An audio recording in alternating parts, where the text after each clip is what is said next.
Hello everyone, welcome to Foreigner Farming in the Philippines. I think I've only got like a 1% chance of being able to fix this inverter. It stopped working about 3 months ago, and now that we're incubating eggs again, I really need it as a backup. The only thing that I would know how to fix is maybe there is a fuse in these inverters, so I'm gonna take it down and take it apart, see if there's anything obvious in it, like a fuse or a chewed wire or something like that, something that could be easily fixed, soldered back together, or replaced.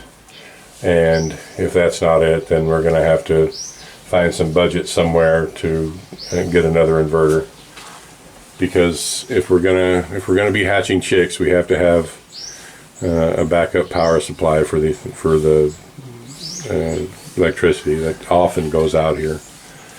So we're going to take this down. I'm going to take it in the house and try not to make too much of a mess, and take it apart and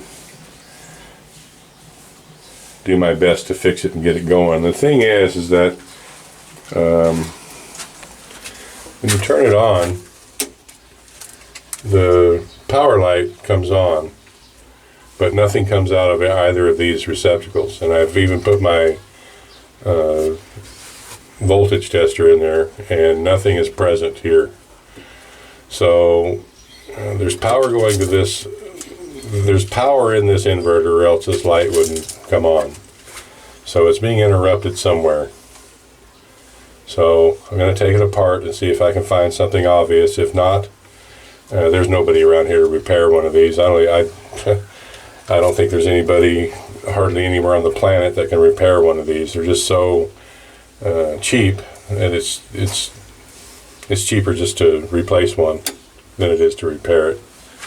You can probably get one of these for 5, 6, 7,000 pesos, which, depending on how you look at it, is terribly inexpensive.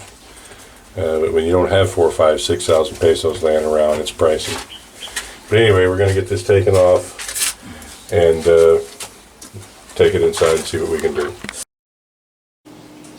Well, I think I have found the problem. I'm not sure, but I think I have. This capacitor here looks to me like it's blown. This is the end of it here. I'm pretty sure that this is supposed to fit over the top of it like that, and then it would look like the other two. Almost sure that that's the problem, is this blown capacitor here. I don't even know if I could get that off, but I have found it has fuses in it here. I'm going to check those fuses as well and see if it's just one of these blown fuses. But from visual inspection, I can almost guarantee that it's this capacitor, and there's no number on it on the end anyway, so maybe I would be able to get something off of it and be able to order one in a perfect world. This is a really imperfect world we're living in now. So even if I could find one, a part somewhere, my buddy Jeff could probably figure out how to get a part for this, because he got a part for the battery charger for the battery powered tools that I had plugged into the wrong voltage and fried. He was able to get that part, but Jeff is in America right now, probably locked down. He was in Florida the last that I knew. So I'm gonna pull these fuses out and check them, and if they're good, then I'm almost certain that it's this blown capacitor here. Alright, well, both the fuses that went right down in there, both of them are good. I've taken them both out and checked them. So I want to put those back in, as I figured they were probably good. So then I'll check these two here and see if they're the culprit.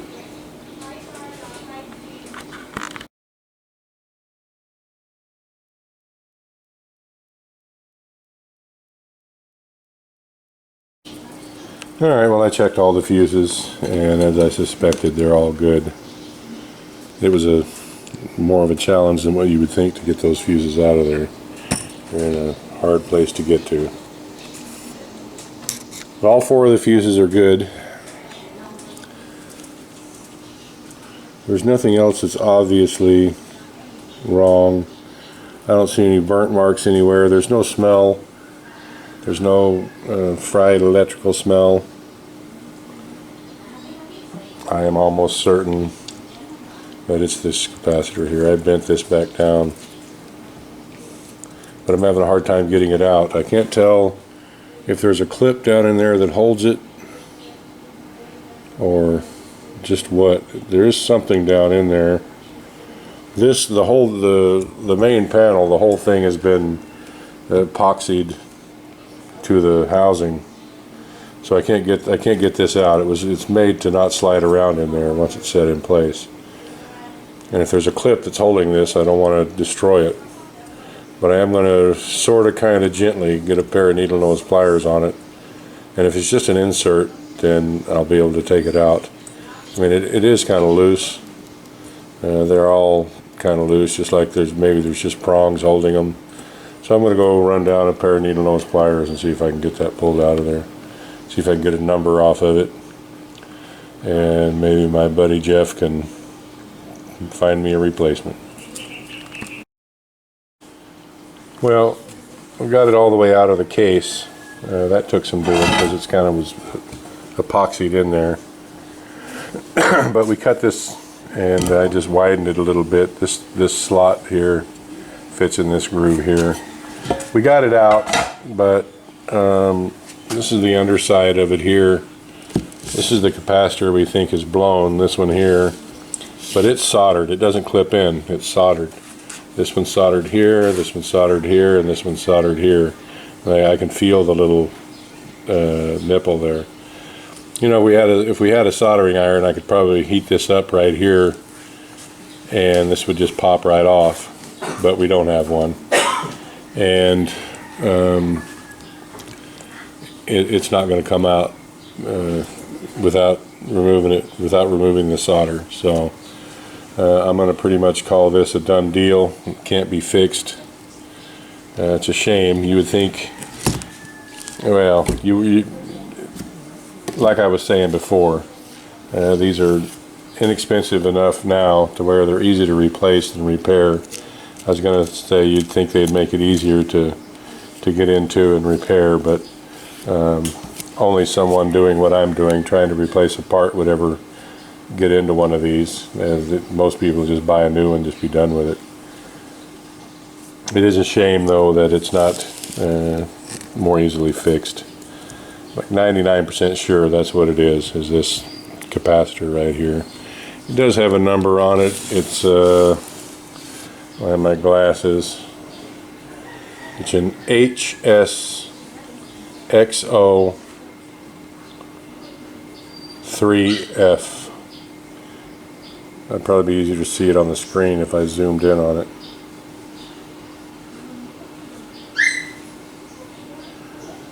Yeah, that's what it is there. And they're all the same.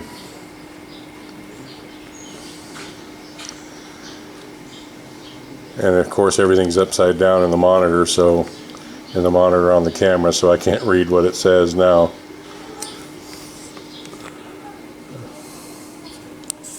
HSXO3F, yeah.